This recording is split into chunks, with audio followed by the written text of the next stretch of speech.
show off. He's not having this kind of fun. All right, I see how it is. Shoved unceremoniously in the back nine and once again full of bees. Hi, I'm Jamie. This is Dead Dodge Garage, and this, of course, a really crappy 1992 Dodge D350 cabin chassis truck with a long flatbed currently housing a 1963 Valiant Signet. Ignore the fact that it says Ram on the side, that's fake.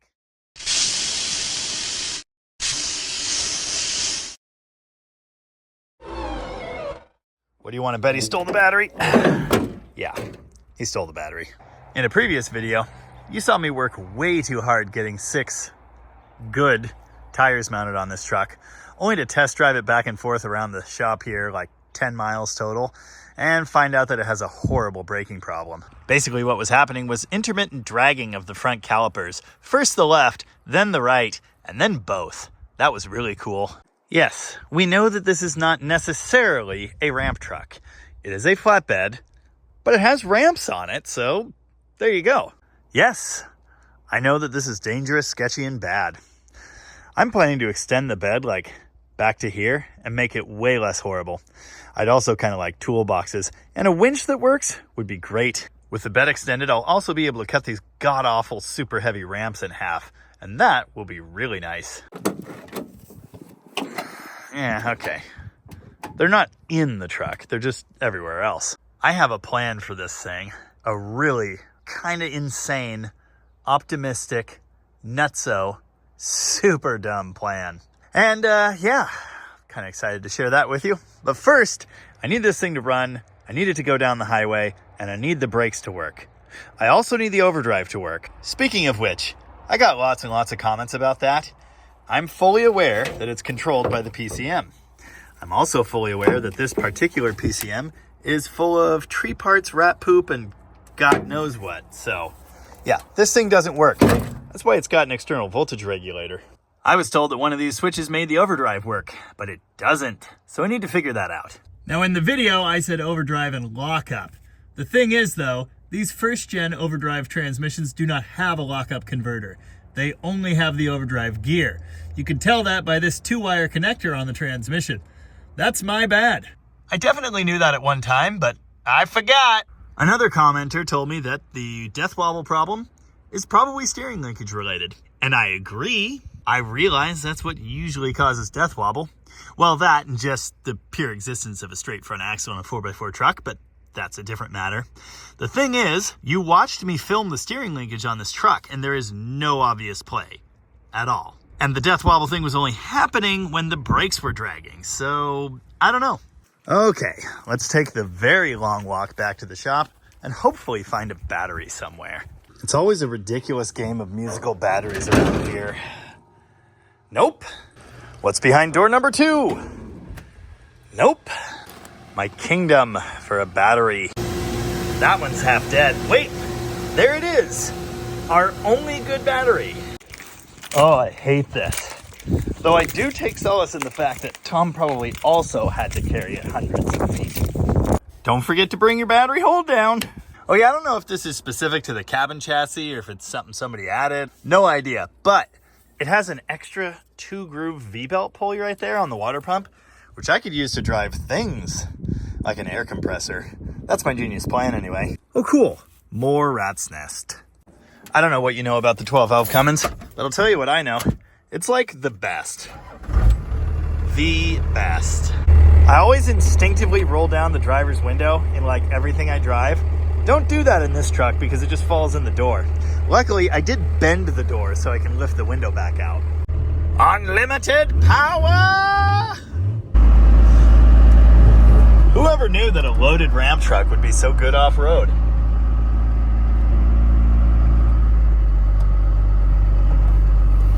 Oh yeah. I am a silly man who does silly things. I know this. You know this. Let's move on. Have I mentioned how bent this thing is? Yeah, pretty sure it's bent. And the tires are flat in the Valiant too, so that accentuates the look. But yeah, pretty sure. Sure, it's got 4-wheel drive. No, it doesn't. It's an open diff. Sweet jumps. Nah, wasn't that sweet. It really does handle remarkably well. Tell you what though, I did order airbags. Yeah, left brake does nothing. And now they're locked up again. Just checking. They could have magically fixed themselves. It's definitely not too late to stretch the frame and put that cab on it. That would be awesome. Surprise, surprise, I'm out of time for the day because I decided to start on this at a ridiculous hour. So we'll get back to it tomorrow, or something. Oh yeah, it's all coming together. I've actually never seen it with those on before. It's so cool. Oh, delight. It's the next day and everything's damp. A Challenger appears, or well, another Dodge truck. Anyway, more on that later. Tom correctly pointed out that I should take the 63 off the back to do all this. Easier to jack up, easier to test drive, safer to get home, etc. But listen, it needs to work with an A-body on the back. Otherwise, what's the point? So I'm gonna leave it. I know I've pointed out that this thing is like twisted pretty badly, but I wanna show you something cool. This jack is under the control arm, and I just put a big jack stand under the frame. As I let the jack down, watch what happens. What is that? Why? Why does it do that? I'll tell you why. Because the friggin' body mount up here under the radiator support is pretty much non-existent, and apparently the frame is quite flexible. Why didn't I buy shocks? It's time for shocks. Hey, good news. I found a steering linkage problem. Idler arm's bad. These are some chunky calipers, but they're the same clip style design that dates back to the early mid-1970s on Chrysler products. Undo these two bolts, hopefully without breaking them, and then smack it with a hammer and it should come right off. The pads actually have a lot of life left. That's unfortunate because I'm definitely throwing them away. I think the rotor's fine. Either way, it's gonna have to be fine because I am not replacing these. If you know anything about Cummins trucks, then you will not be surprised to see this. Bad lower ball joints. Great. I've only just started, and I'm already 100% sure this is a mistake. Okay.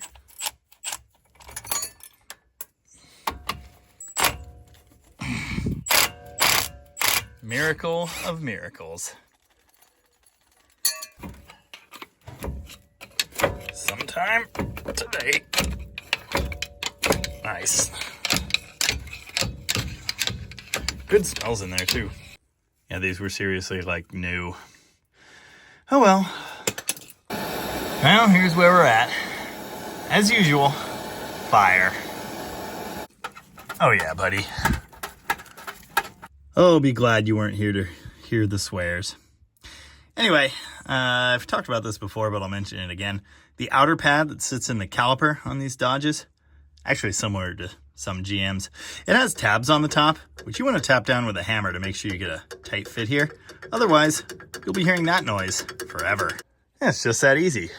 Quite a while later, and still in need of tons more crap. Oh. Okay. Well, it's good to know. I thought the rear brakes worked, but maybe they didn't. Ah, this Master's got the equalizing window thing. Yes. I think it's good.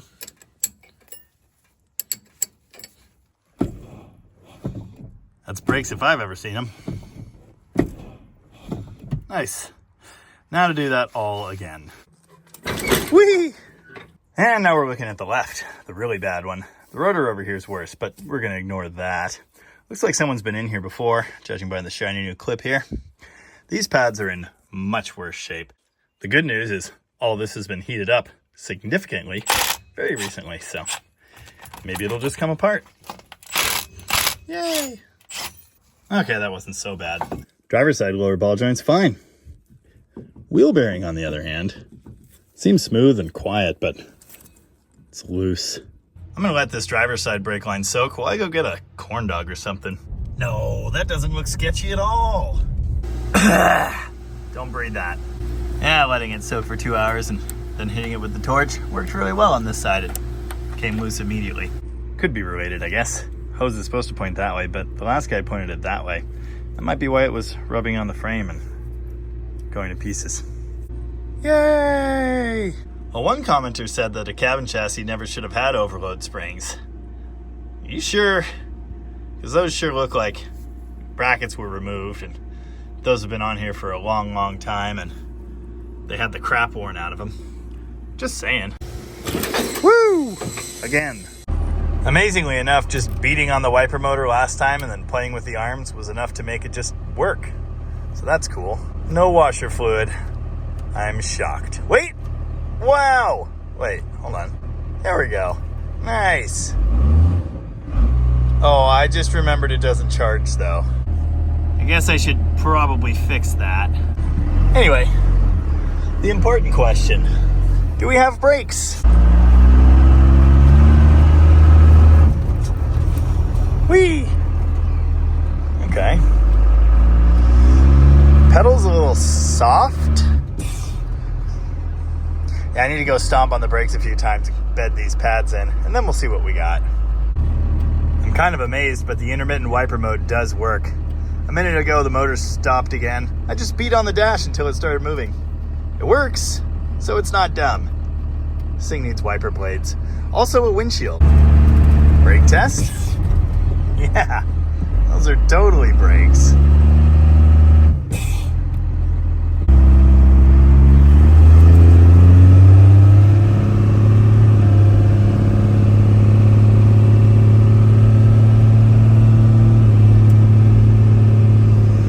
So far, so okay. No death wobble or anything, and it's kind of driving straight. Okay, this is weird. That switch makes the truck slow down. It kind of acts like an exhaust brake, but I don't hear an exhaust brake. So I don't know what that is. That was cool. I hit a bump and the truck shut off briefly. I don't think I rode the brakes enough. They do work, and they're not seizing, so that's great. Oh yeah, battery power is just cutting out randomly. Probably a loose battery connection, and of course there's no charging, so let me go ahead and fix that. Yeah, it's this positive connection. Shocking, I know. I didn't pull it or anything, I just like breathed on it and the truck shut off, so there you go. It doesn't take much power to keep the Cummins running, just power on the shut-off solenoid over here. Okay, that's weird. The previously obviously dead and overcharging regulator works today. Oh man, I burned out a headlight bulb. Because again, overcharging. Unlike some manufacturers, like General Motors for example, Chrysler never moved the regulator inside the alternator. They were always externally regulated. That's at least true into the 2000s, which is as far as I care to know anything about. Anyway, in the late 80s, they moved the regulator into that computer that runs all the other PCM-type functions. Unfortunately, they often die, so the fix is to bolt on one of these external ones. Of course, we're hoarders, so we have tons and tons of these off of classic cars. This one says it's okay, but it kind of has a tumor. Well, that's worth a shot, I guess. Of course, it's very important that these external voltage regulators are well grounded. So yeah, one crappy rusty bolt should do it. Ha! Just as pulsy. That's kind of weird. Yeah, same crap. That's very unfortunate. With that much output from the alternator, the battery will start spewing acid everywhere. Every light bulb in the truck will explode. The stereo will die. All kinds of neat things happen. Oh, what a pain. Brakes are great. Charging system will be nice. Gonna have to get a full set of working light bulbs again. The next most important thing though is the overdrive. So now I'm down here looking at the wiring for that. This blue wire has key power, so that makes sense. The solenoid in there that runs the overdrive needs a power and a ground. The ground wire is this green and red wire. It's like Christmas. Okay, I followed that 2-wire harness up here. And somewhere in there, the green and red turns into a fatter green, but that's okay. Now we'll go into the truck and see where that green wire goes. It goes into the fuse box. That makes no sense. It's supposed to be power and ground. Okay, this is absolute nonsense, but I did figure it out. The blue wire down here is actually that green wire up there going to the fuse panel. So that is the power side. The ground side is the red wire. Yeah, makes perfect sense. And I have verified that the solenoid works. I'm using my power probe on ground mode. And on the ground side of the connector here, I can touch it. And I hear it clicking in there. So that's great. And I traced it to here. The random switch I just found a bit ago. That activates the overdrive. So why does activating the overdrive make the truck slow down instead of shifting into overdrive? I don't know, but I bet it's not good news. Okay, well, probably screwed. Either way, out of time for today. Well, it's a new day. I realized laying in bed last night when I should have been asleep that the regulator was wired backwards. So I fixed that. Of course, it doesn't charge, but I'm pretty sure that's just because this regulator, just like the last one, is cooked. That I can fix. What I can't fix is a destroyed overdrive. And I also can't drive, say, 5,000 miles with it that way. So today, I'm going to test it one more time. If I can get the overdrive to engage, maybe we still have a show. If not, yeah, that's probably it for this deal, at least for now. It's not too late to 5-speed swap it, but of course I'd have to find one. The wipers are still in intermittent proposition, so it definitely needs a wiper motor. Oh, and this light still comes on just whenever it feels like, basically. I could be crazy, but the last time I pulled the switch, I think it actually did something. Please hold. Well, the regulator's hot. That probably isn't a good sign. Remember how I mentioned the wires to the overdrive were reversed inside the tape going to the plug? Remember how just a moment ago I said that this regulator was wired backwards? He got me again! Green to red and red to green. So I wired it backwards. Me. Maybe this was like a really crude form of anti-theft system. Self-fixing cab lights. Okay, that one, I could see that one. Well, I guess it was my imagination because overdrive definitely does not engage ever. No matter how many times you ask it to. Also, let it be noted that rebuilding the front brakes did not make them good. They're what I would call adequate. They're definitely giving off some heat, so they are working. They're just not great. Now, I'm not dumb enough to think a truck with that on the back should stop on a dime, but it should sure do more than it does. And that's a little unfortunate. So the good news is, with no dragging brakes, there's no death wobble. The bad news is, with no overdrive, this would be really miserable on a long highway trip. The charging system is still borked.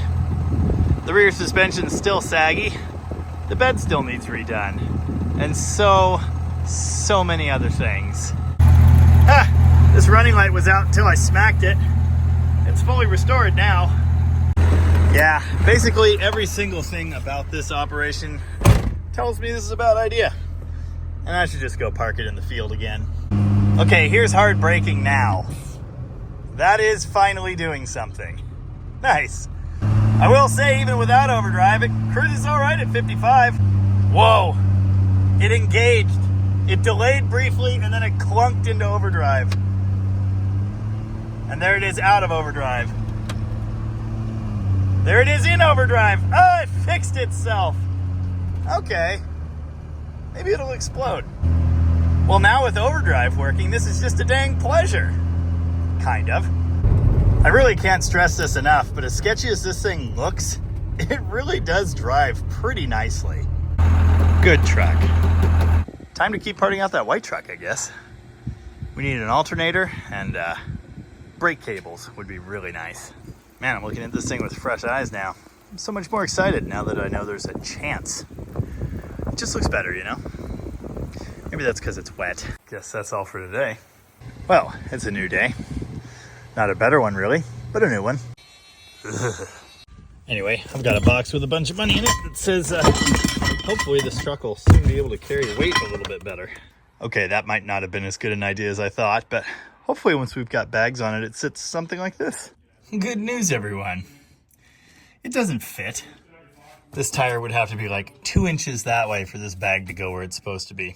What a colossal waste of time. I really hate this part of life, but it keeps happening. Somewhere back here, there's another cabin chassis Dodge, and it's almost certainly full of bees. Yay! Plan A for airbags was a total flop. So I'm moving to plan B for, boy, I hope this actually helps. As I mentioned in the first video, the overload spring pads were removed from that truck. It's kind of amazing. You could see like a crater cut into those springs because obviously it's spent a lot of time on them. I'm going to put these on it and hopefully that'll lift it up slightly. If I could have like a little more suspension travel and get the exhaust off the ground, that would be great. I could just pull the brackets right here where it's at, but I also need some other things. There are some things now. E-brake cables. Let it be noted that despite being a way more beat truck, I say that, this thing's actually in decent shape. Anyway, the frame is much nicer. Look at that shiny paint and all the things that aren't ruined. You know, I'm going to be able to get that off of this truck easily, but I don't know how I will ever get that hardware back in the other one. This one does start like garbage.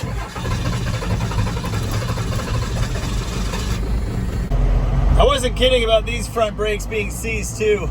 It's really bad. It kind of doesn't want to move. And if you couldn't tell, it's got an open diff. Dude, is the cabin chassis like exactly the same wheelbase?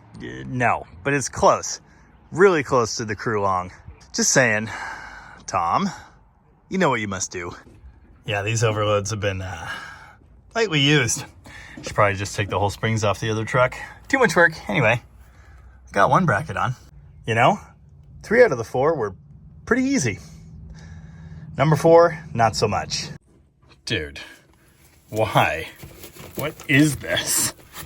Why is this? I don't know how I did it. I just did it. It was hard. Every single time. Well, here's what hitting Control Z on the overload spring delete got me.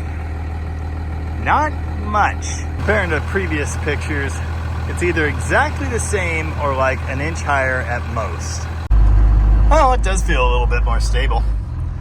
Let's see if the overdrive still works today. No. Why does it hate me? Seriously, this truck. The more I try to treat it right, give it nice parts and stuff, the more it tries to give me the sad times, and it's working. The thing that really bugs me about this is it actually does drive really nice now. It rides nice, it goes straight. It's not a total pile, it's just mostly a pile. But this whole overdrive thing just kills it. If I can't have overdrive, I can't have comfortable cruising, and it's gonna be a really, really long trip. Listen to all that noise. That, for like 5,000 miles, I don't want it. I did have a thought that the whole no charging system thing could be enough to drop the voltage enough that the solenoid doesn't like to operate. It's enough to run the solenoid on the pump. It's enough to run the blinkers. It should be enough to run the overdrive. I suppose it could be any one of many terrible electrical connections. And so here we are. Right where we were a week ago. And just as disappointed. I don't need this truck at all. I've got a perfectly good pickup and a car trailer. And they work fine. I've just always loved the idea of a ramp truck like this. Or, you know, not a ramp truck like this, but a ramp truck that's actually like, you know, good. I just see a certain appeal in doing things the way drag racers used to back in the 60s and 70s. You know, when things were still cool. Yeah, there are all kinds of reasons to not run a truck like this these days. There's way less utility. This tiny cab is stupid compared to my crew cab. Don't forget the creature comforts. And of course the better fuel economy in the other truck. But still, it's cool. I pretty much just feel like I've wasted a whole bunch of time. I've, spent a lot on this. In hours and in dollars. And it kind of sucks. So I guess that's the lesson. Don't drag a crappy Cummins flatbed wannabe ramp truck out of a field and just expect it to work. I did reconnect the voltage regulator, so now it's massively overcharging again. Despite what this gauge says at the battery, that's like 18 volts. Not ideal. Anyway, we'll see if it magically works now. And if it doesn't, I'm putting this thing back in the field. Holy crap! It did work!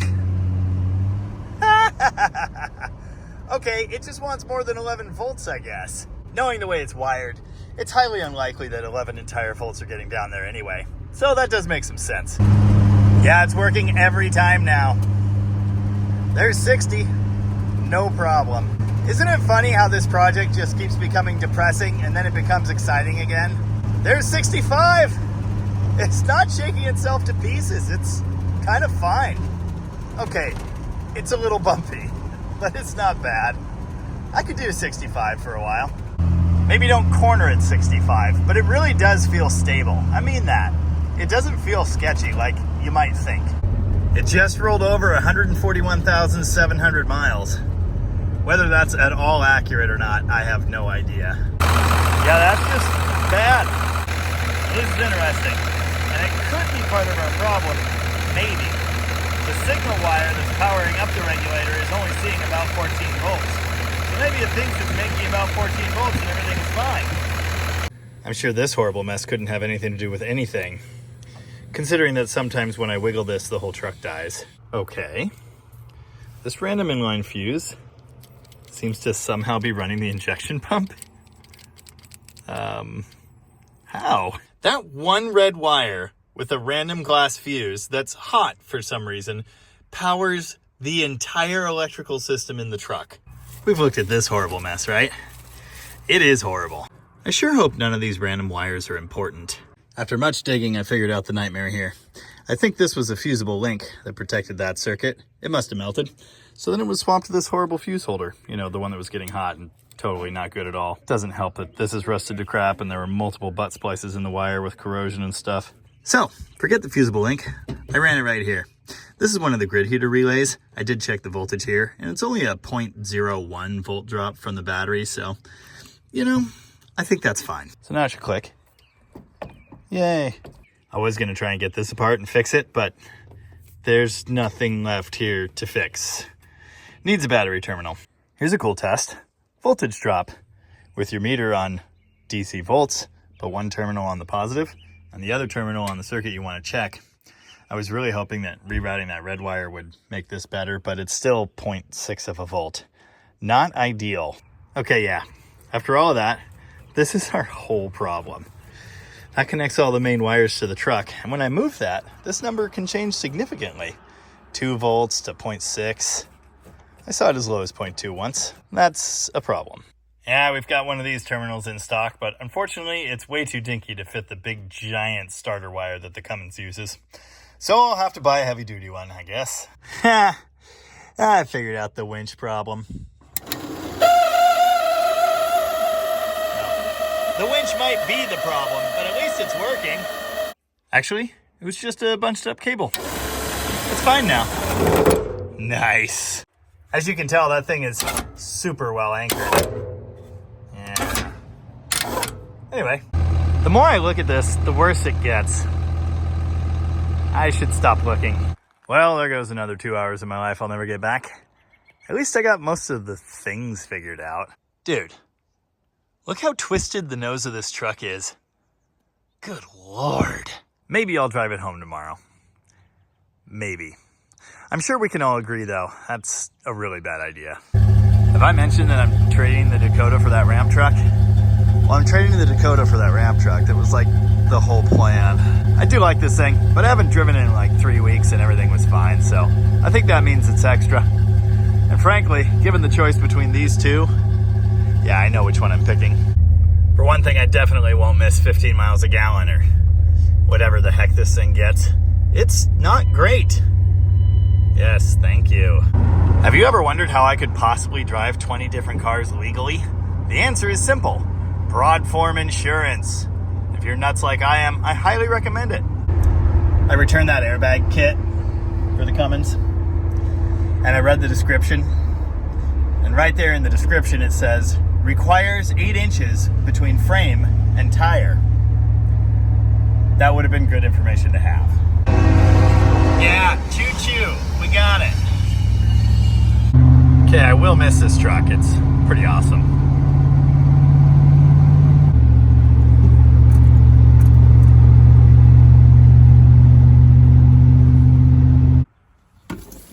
There we go. That'll fix everything wrong with it. Spiritually, anyway. And this should take care of everything else. What are they doing? Huh. I'm as shocked as you are that I actually got that to come loose. Wow. Okay, it's progress, kind of. God, that is all very impressive. I did eliminate a couple circuits. This is for electric trailer brakes, which currently are not a thing. Maybe later, though. Oh, the truck gods have smiled upon me. I pulled the seat forward here to store some extra wiring bits I might need later, and I found spare belts, a rag, and a headlight. I need this. Here we go. Like it never happened. Let's just all hope I don't have to add any more circuits here because space is at a premium. Wow. Shocking, I know, but the wipers are much faster and the blower motor works right, so this is definitely an upgrade. Nice. Probably need to replace that one. It's kind of full of water. Well, this is looking pretty good, but I've come to a somewhat important and unfortunate realization. If I want to get this thing home, which I do, I need to take the Valiant off the back. Now, there are two important reasons for this. First, I really want to get airbags on it. It looks terrifyingly sketchy without it, sagging like that. Also, the deck is caving in, like worse and worse the longer the car sits up there, and a couple good bumps and it may well go through it. Second, and this may be more important, I don't have a single spare parking spot at home for this car. So, yeah, I think I'm gonna leave it here. I'm very much looking forward to building this thing up as my turbo slant car. And you'll be seeing more of that in the future, I'm sure. For now, I've got bigger fish to fry, which you may have heard about as well. We'll deal with this at another time. Place your bets now on getting it back off without going through the deck. Well, now I've got Tom here to help me with the world's heaviest ramps. I don't know if I've mentioned this, but I have every intention of cutting those in half at least. What's the worst that could happen? Well, the car could fall off. What? It's not tight at all. Me too. Don't worry about the horrible starter noises. That's normal. It'll run eventually. Probably.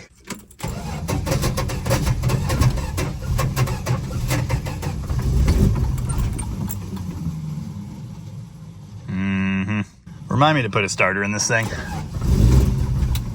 Let's give it a big old drink.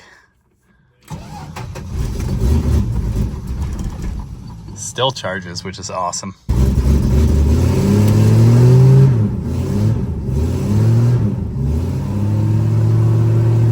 In the future, I will be doing this with a winch because this is sketchy. You can't see the ramps at all. Oh.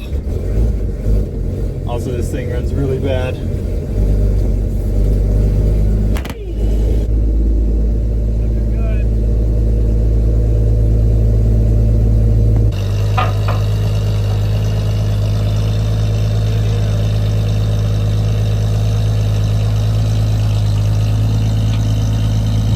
This is terrifying.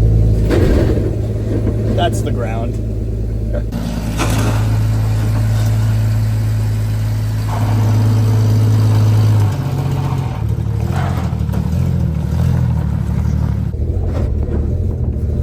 And done. Oh, the Holly 1920. Such garbage. Hey, this has about the same miles on it as the Demon. That's cool. Let's see if Tom can manage to drive this gem.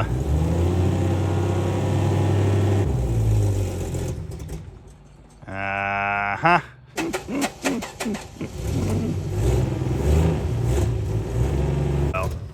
Oh, yeah, no.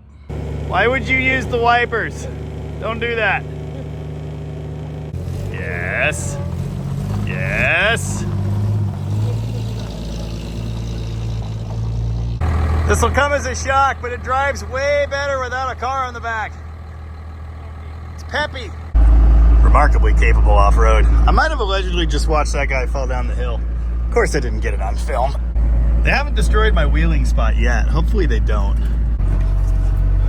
Well, it feels peppier, but it rides rougher, I'll tell you that. Just typical truck stuff. Yay! Okay, it's still a little high, but I'll take it. Really do a burnout. You're welcome to try. Ooh. That's a lot of black smoke. Without a car on the back, this thing's pretty quick. Also, the speedo died, and I have no idea why. It was fine before. All the other gauges are still good. I knocked the window down in the door again because I'm super good at everything. I need to fix that. All the pieces are there. It won't be a big deal. It's just another thing. I'd really like to know what happened to the speedometer. That was kind of nice to have. I did check the transmission fluid because I couldn't remember what it looks like. It's perfectly clean. This might not be that bad of an idea. It's pretty bad, but it's not that bad. I will say the brakes could still be better. but they work.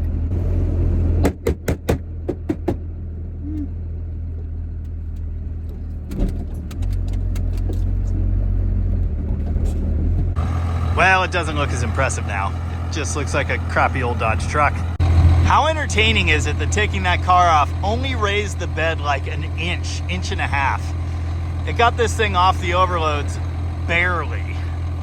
By all rights, this truck should be able to carry more than 3,000 pounds anyway, so... You know, it might look sketchy, but I really don't think it's that bad. And to think I almost gave up on this yesterday. Now I'm gonna drive it home. Well, not right now. I need to actually, like, work on things for money. But I will drive this home later. Oh yeah, it's all coming together. Remind me to get a windshield though. Oh yeah, remind me to get front shocks. Yeah, remind me to get a shear grip too.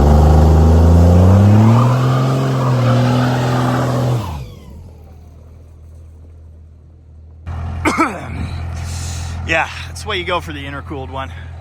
Nice. Do I put the grill guard back on or what? That does turn it into a push truck pretty easily. You've heard of body work, right? Oh, come on. Okay, it's hard to do upside down and backwards blind. It's better. Speaker box is right in the way of the rest of that. That's a future problem. Miracle of miracles. Look at that. We're officially legal. We're legally official. We're, I don't know, I can drive it now. Luxury edition. Yeah. Really disappointed in myself for not bringing my FM transmitter. It's time to grab a corn dog or something, so I thought I'd take this unique opportunity to dump more diesel in it, which, as you may recall, is super fun given that the filler neck is tucked up under the bed.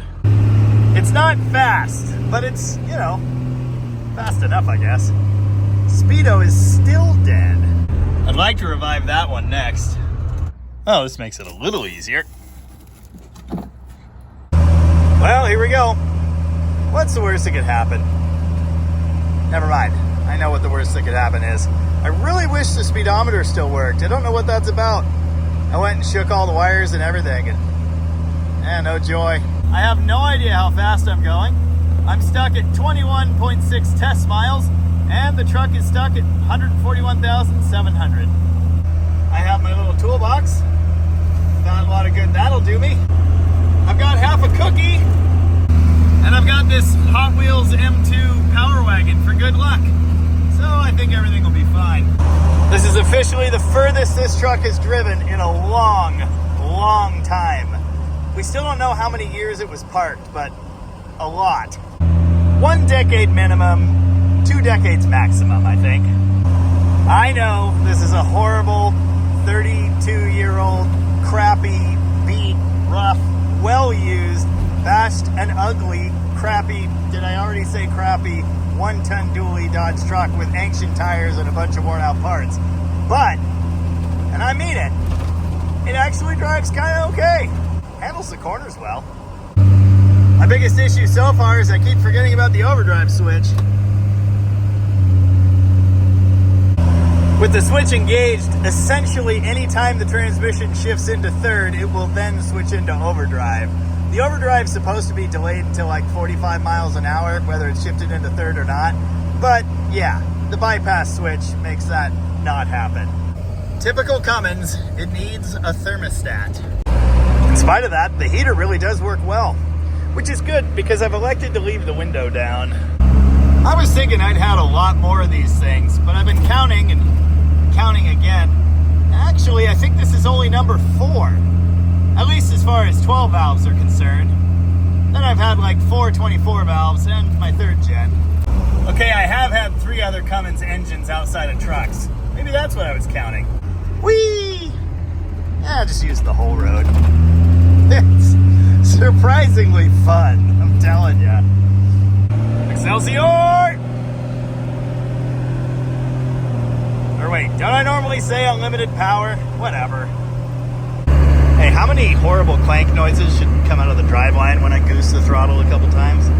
Just wondering. Miraculously, I'm already about halfway home. I know why people refer to these trucks as shipping crates for the Cummins engines. I get it. The quality is not the best, but I love them. I just love them, and I can't help it. Cruising at 65 actually isn't all that bad. Doesn't really want to cruise any faster than that. Well, I wasn't trying that hard, I'm just saying. It's happiest at 60.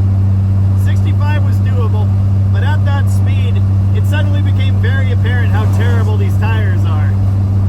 As if I could have forgotten. Hit some rain. Not too bad, but there's water flying off the back tires. I've got mud flaps, so I'm legal, but look at all that water coming up through the deck.